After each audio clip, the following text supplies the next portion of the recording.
Hi everyone, welcome to episode 3 of the AI Pulse. In today's episode, we're going to talk about the latest and greatest AI related announcements in the AWS reInvent 2025. So, first of all, guys, welcome. I have with me Prathid Mehta, who's the CTO of CloudAt, Hey, Lars, thank you for inviting me. and Nan, who's the SVP handling sales and marketing at CloudAt. Always, thanks for having me. So, first of all, congratulations, guys. We have a pin. We won an award as the partner of the year for APJ.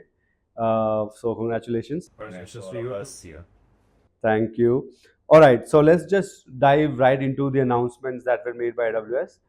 So, Prathit, of course, I think the most exciting announcement was about Nova 2. Can you tell us and our audience a little bit about that, please? Sure.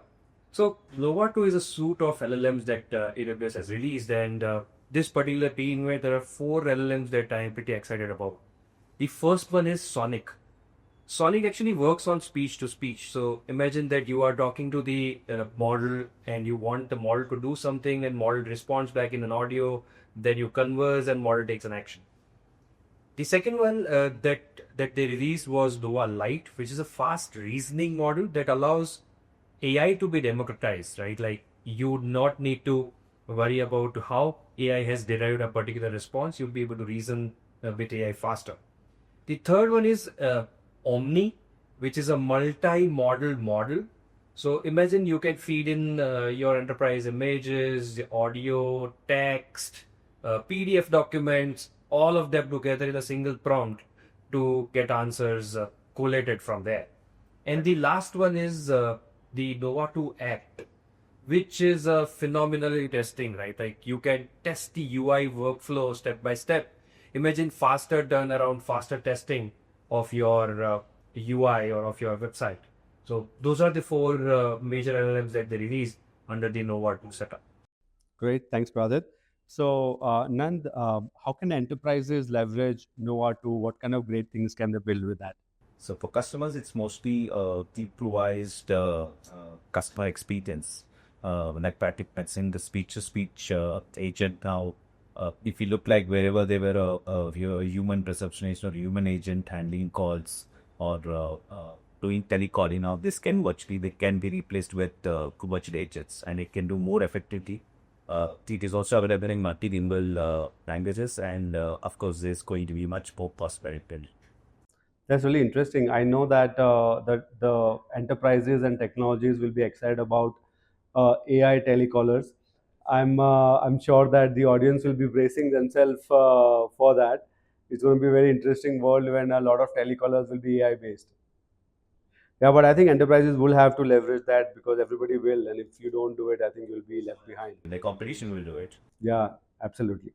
Great. So with that, Prathit, the next thing that I was really excited about was Nova Forge. Can you talk a little bit about that? Yeah, sure. So Nova Forge is imagine you want to build your own LLM, right? Imagine the amount of hardware that you would require. Imagine the amount of money that you need to funnel into that, And the expertise. and the expertise for that to able to train. Now Forge allows you to custom train these pre-trained models. Now, what do I mean by custom train? Let's say you are an enterprise who's in the industry for 50, 60, 70, 80 years. You have this plethora of your past knowledge. With Forge, you can pick an LLM, pick a Nova LLM, custom train it, right, with your data. So that imagine that you, instead of having to be able to infer from public knowledge, the Nova model will now infer from your own knowledge, your own enterprise's data. That is what Forge enables you to build the custom models, custom LLM models for your organization. This is what Forge is all about. Sure, and I think here it is interesting that before, if you wanted to create a model like this where it had your data, right? It's like hundreds of thousands, if not millions of dollars worth of hardware cost because this training of the LLMs takes a very long time. So I think this probably can be kind of shortened in a very short amount of time. Yes, it is. I mean, I do not have the benchmark numbers yet, but yes, it will reduce down both cost, effort, and time with a significant amount. Great. And none like how are you excited about taking Nova Forge to enterprises? What can enterprises achieve with Nova Forge? Generally improving efficiency and good market. Like, for example, if I have to give a very common example in our industry, ITS, most of us keep building SOWs, correct, right? So if I use an agent, the agent will go and scroll the internet and try and pick up knowledge which is available. Yeah, if you ask them to create SOW from Create an scratch. SOW, right? Now, if I ask Poach model to create the same SOW, it will go through all the historical SOWs what we had over the months or years, and it can build that intelligence in terms of trying to see what should be the effective timelines, what should be the effective costing. So it basically increases efficiency there. Got it. So instead of like it creating a generic SOW from the internet, if you have pre-trained your Nova Forge model with your own SOWs, it can generate SOW in your format and with your costing parameters. Stuff. It will be more precise to the need and more effective for our conversations with customers. And I think every company probably has a lot of data in house, and I think they will all be very excited to have their own kind of custom LLM which can react and give answers based on the knowledge base that they have in the environment. I think. Because the customer wants the solutions, the models to give solution based on their data, rather than trying to look up the interval and then give something which is generic and publicly available. And here, I think one of the things which companies worry about is if I give my data to an LLM, right, then they can use it for training and the data can leak out. But here we don't have any such worry at all. So the data that is there in your AWS account stays there. Forge uses their native connections with AWS services to read the data, to train the LLM, and then make it inferable. So basically, your data remains inside of your AWS account. Your prompts and how the whatever user generates out of those prompts, that all just stays in your account. So there is you can be rest assured as an enterprise that your data is not crossing the boundary and going out in the open. It's not even crossing the boundary of your AWS account. Forget crossing the boundary of the region, right? So yeah, it that way it makes enterprises' life easier in worrying about what I do to my data or where my data go. Yeah, I'm really excited to see what kind of custom models Nova Forge will create and what we can do for our customers with that. Certainly. Great. So the next one I think that I was very excited about, Prathit, was clean rooms. You want to talk a little bit about that? Sure. So, how many of you in the audience have faced that the enterprises are not willing to share the data? They are not willing to expose their private data just for a POC per se. Now, clean room leaves that entire question out of the room. You no longer need to ask for that enterprise's data for doing a POC. Like clean room generates synthetic data for you, which can be used for doing the POC. Right? Got it. Usually it's a big hassle. You have to search the internet, look at public data sets from guys like Amazon and Microsoft and Kaggle and stuff, and then from that you take the data and then you do something. But now you can take synthetic data. You can just generate the data, and so POC timeline, which had an action item for at least my team that requesting data from customer, is non-existent item now. Pretty cool. I think that's gonna make a lot of AI projects very much faster. At least the POC is much faster. Great. So the next thing, Prathit, I was very excited about was the agent core policy and observability changes that were introduced. Correct. So Agent Core is a service that allows you to build agents. So we already had memory, we already had gateway, we already had ANPI. They have introduced policy. Now, policy in Agent Core is essentially identity and access management of your agents. Right? When I say identity and access management, you can now control which agent can see what data, which agent can interact with what other agent. That is the enablement that has come in with the Bedrock Agent Core policy. Now, Agent Core policy is still in preview, so not all the region have it, but Mumbai has it. So we'd be able to leverage it in a lot of our customers. And the other one is observability. One piece of the puzzle which allows us as developers and us as solution providers to be able to refine the agents further was that how the agents are behaving, how they are communicating, what kind of prompts they are passing to each other, what kind of prompts our users are giving to the agents, right? And that visibility was there, but it was limited. Now, with Bedrock Agent Core observability, that limit is removed. We can now see every action that is being taken by the agent and with the agent. I think this is all moving towards having better governance, right? Because if you have an agent, you don't want it out in the wild, touching all the data and not having a control over that. So I think now it's kind of controlling the agent, making sure you can give precise amount of access to the agent so that they can only perform the tasks that they were designed to do and nothing else. Correct. The least privilege principle that we have been using in AWS ecosystem, you can now leverage that for your agents also with the agent port policy. Great, fantastic. All right. So the next kind of really exciting thing I think is the AWS AI factories. So Nand, I'm sure you're excited about this, and for your customers to be able to use the AI factories. You want to talk a little bit about that service, please?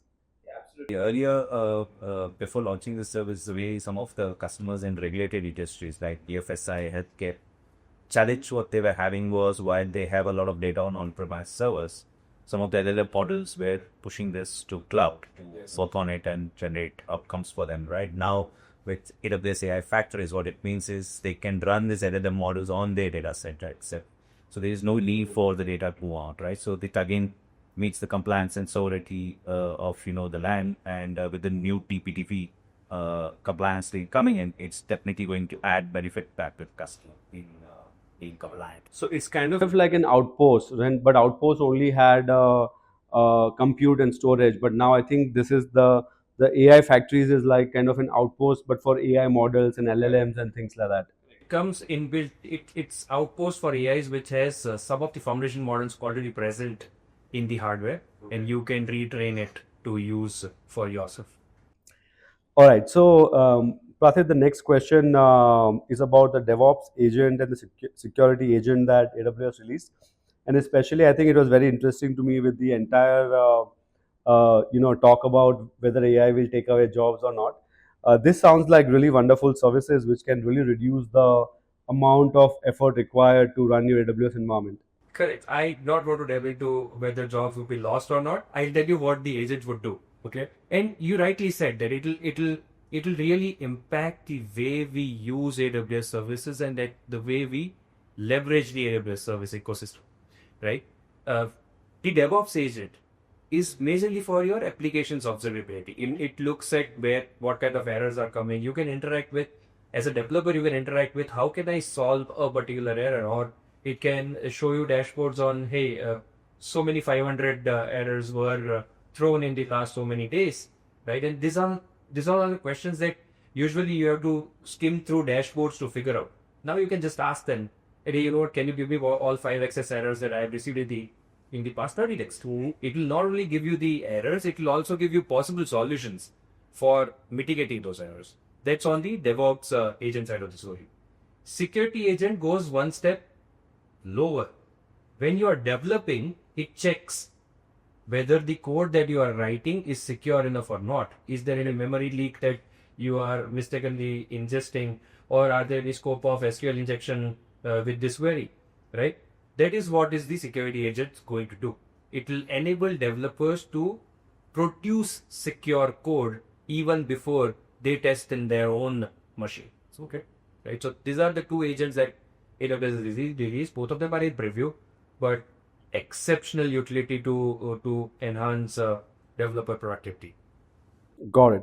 And the security agents, will they also kind of, apart from developers, will they also be able to tell you, for example, if the How is your security posture? if a port is open, or if you have not done proper Yes. firewall rules? Yes, they will be able to. They would be able to also, based on role. So let's say if you are using it at a development end, it will tell you whether your code is secure or not.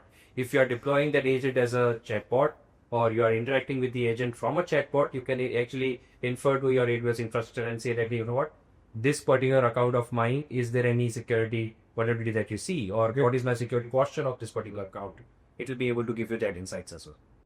Got it. Actually, it's really interesting. The industry is moving in this direction because actually Microsoft also released something called as Security Copilot for Azure, which is kind of very similar to this security agent, I think.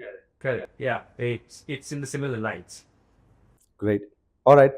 And the other thing, by the way, for a lot of you that might already know or not, I was part of the S3 dev team way back in the days, AWS S3 dev team. And after a while, we had a joke that S3 stands for Simple Storage Service. It's no longer simple. And I think it's just getting more and more complicated. And S3 tables were released last reinvent, I think. And this reinvent, they've released S3 Vector. What is that? So S3 is now empowered with vector database. Like we have been using OpenSearch as the vector DB. We were using self-deployed Postgres vector DBs. We were using vector DBs on RDS. Right now, it, it was great, but for enterprise customer, vector database in itself is a storage intensive database. There is a lot of storage that is required to store a vectorized embedding. S3 for all of the ecosystem, entire world knows that's the cheapest storage service available there in market. Right? And enabling S3 with vectorization is empowering AI workloads like anything. Right? I no longer have to worry about how my OpenSearch will behave. Instead, I can just have the vector embedding stored as bytes on S3 and refer to them whenever I need. Right? So that's what S3 vector is all about. Basically, storing your vector embeddings, vectorized embeddings on S3. And that's really interesting because I think with S3 being an object store, now having tables, which was released last reinvent, and with this vector, I mean, you really don't need a lot of other things. I mean, it can probably eclipse a lot of other services, and you can just have all really uh, a real data lake in that sense. Correct. Yes. Even for that matter, the lake formation service of AWS, the heart of lake formation is and have been S3. Now vector is also the vector capability is also added to S3. That is all who powered the AI application. So, great. So, Pratit, is this like in general availability or is it in preview? X2 vector is GA. It is available for you to use in all the regions. So S3 is one service that is never been regional, while your data stays within the region. But S3 as a service had always been global, right? So making sure that global availability of vectors, releasing it in the invite was a phenomenal announcement, right? It is GA from the day they announced it. Wow, that's really, really courageous. Correct. Perfect. All right. So with that, Nan, the next question is for you. We always have a savings plan for compute. Now I heard that there's a database savings plan. How can enterprises, use database savings plan to reduce their cost? Certainly, most of the customers, especially enterprises or the mid-market customers, one of the key objective in their mind is year-on-year outwear reduce cost. Till now on compute, there were selling plans, and through selling plans and RIs, customers used to reduce cost of their compute instances. Similarly, now it's good to hear that they are launched savings plan for the databases, so customers can start using savings plan and start reducing further, right? And if customers have got any assistance required, of course, my team is there who can jump on the call and assist, as to what is the best possible way to save cost there. Yeah, and I think we always had the database reserved instances, I think. Correct. But I think the savings plan is way more flexible compared to reserved instance where you have to have the right size and the right database type and model and version and all these things are really tightly coupled. Where a savings plan is kind of you just commit to a particular spend amount and I think you get savings based on that. So I believe a lot of customers should, if they haven't, look into it and save cost. Also, the database reserved instances were for individual services. Like you can reserve instance for Redshift, you can reserve nodes for Redshift, you can reserve instances for RDS. Whereas this database savings plan covers both of them in a single umbrella. How the compute saving plan works with EC2 and Lemna and ECS, all three of them. This works with both Redshift and RDS, and it covers the both the database suite of services under the same savings plan. Got it. Yeah. So it's a, and I mean, the entire savings in AWS can get very complicated because there's a reserved instance, there is a savings plan, there are spot instances, right? And I think something that partners like us can provide is also private pricing, which can further reduce the cost. There is also there's varieties of other kind of umbrellas, resell discounts and things like that. So I think there's anybody listening here wants to reduce your cost in AWS, definitely reach out to us. We'll be kind of happy to have a look at your account and see how we can help you save costs on that. So that's about it. I mean, while there were other things about, I think you have long running lambdas and things like that, but in data and AI, I think not a lot of announcements compared to last year's or last couple of years. Yeah, so there is one thing like you and Nanda also wanted in the beginning that if you don't announce it now, someone else will, and you will miss the bus, right? So the AI announcement have been happening across the year. There is there are so many announcements are in the now, right? So they have been releasing Bedrock Agent Core is one service that has gotten the most amount of attention across the year. Correct, right? And you could see that there are only a couple of features left to announce, which were there in the very event. Yeah, so I think that earlier what used to happen is I think AWS used to stagger all the announcements, and I think reInvent was a floodgate where you had like hundreds of announcements, right? But I think they realized that by doing that, I mean, they're missing the bus in AI, right? Because others are kind of announcing more rapidly. So I think what we see now is that AI announcements happen pretty rapidly, right? And that's the reason we have this podcast called the AI Pulse, so that every 15 days, every month, we can bring you what's latest and greatest in AI. And if you just follow this show, if you just listen to this, you'll be up to date with the entire world of AI, what's happening in the world of AI, right? So if you haven't subscribed, please subscribe to us so you get the latest and greatest.